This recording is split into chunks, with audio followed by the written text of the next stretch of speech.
Hello friends, तो आज के वीडियो में हम लोग फ्री बॉडी डायग्राम को समझेंगे।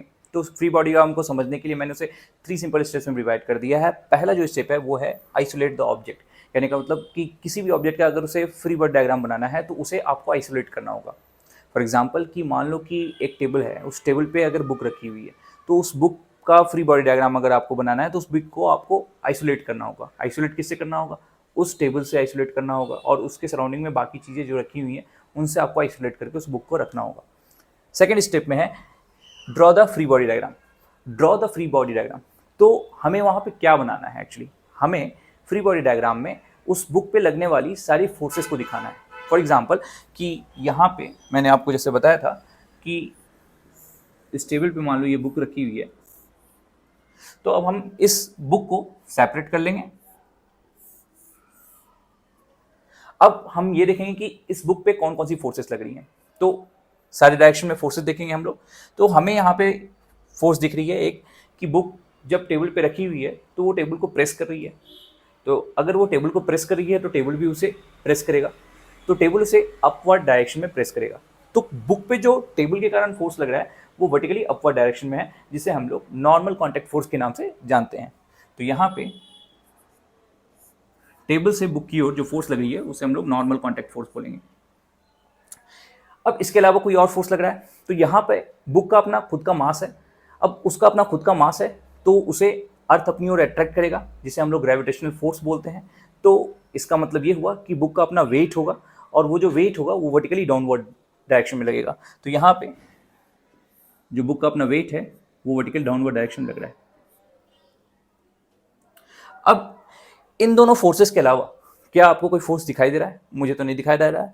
यहाँ पे केवल यही दो फोर्सेस हैं। हॉरिजॉन्टल डायरेक्शन में भी कोई फोर्स है नहीं, तो केवल दो फोर्सेस हैं, वो भी वर्टिकल डायरेक्शन में है। एक वर्टिकली अपवर्ड डायरेक्शन में है जो नॉर्मल कॉन्टैक्ट फोर्स है, और दूसरी वर्टिकल डाउनवर्ड डायरेक्शन में है जो वेट है। अब जो तीसरा स्टेप है वो है अप्लाई न्यूटन सेकेंड लॉ। तो न्यूटन सेकेंड लॉ क्या बोलता है? न्यूटन सेकेंड लॉ के हिसाब से net force equals to mass into acceleration. अब नेट फोर्स क्या है? नेट फोर्स केवल वर्टिकल डायरेक्शन में है, तो नेट फोर्स आप इस तरीके से दिखा सकते हो। वर्टिकल अपवर्ड डायरेक्शन में normal contact force N, and vertical downward direction में वेट एन माइनस डब्ल्यू। अब net force equals to mass into acceleration, तो let mass of the book is M, और क्योंकि वर्टिकल डायरेक्शन में book rest में है, कोई वेलोसिटी का चेंज नहीं हो रहा है, इसका मतलब एक्सेलरेशन जीरो है। तो यहाँ पे हम लोग लिख सकते हैं acceleration zero. So we can write N minus W is equal to zero. अब जब हम फ्री बॉडी डायग्राम बनाते हैं तो कभी कभार कंफ्यूजन होती है कि कौन कौन सी फोर्सेस को हमें अकाउंट में लेना है। तो यहाँ पे नेचर हम पे थोड़ा सा दयालु है, तो हम सारे फोर्सेस को 4 कैटेगरी में डिवाइड कर सकते हैं। वो 4 कैटेगरी इस तरीके से हैं।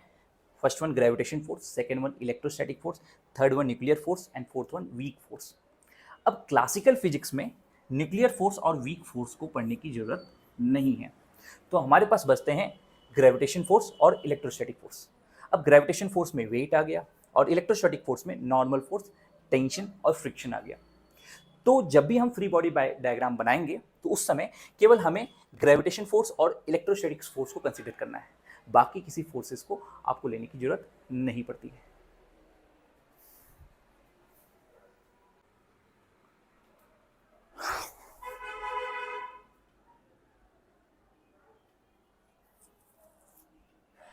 तो फ्री बॉडी डायग्राम को और अच्छे तरीके से समझने के लिए मैं कुछ एग्जांपल्स दूंगा। तो एक एग्जांपल मैं लेता हूं कि एक टेबल पे मान लो कि 2 बुक्स रखे हुए हैं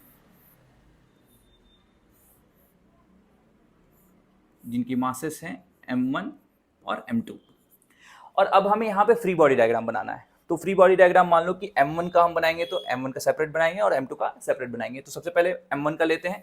तो यहाँ पे m1 को सेपरेटली हम लोग आइसोलेट कर लेंगे और सेपरेट इसका फ्री बॉडी डायग्राम बनाएंगे। तो m1 मास पे कौन कौन सी फोर्सेस लग रही है? अब m1 m2 पे रखा होता है, m2 को ये प्रेस करेगा।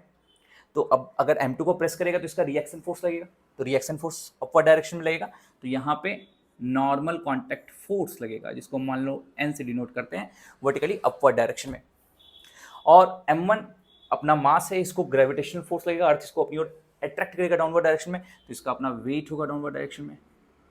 तो यहाँ पे इसका अपना वेट होगा जिसको W1 से डिनोट कर रहे हैं।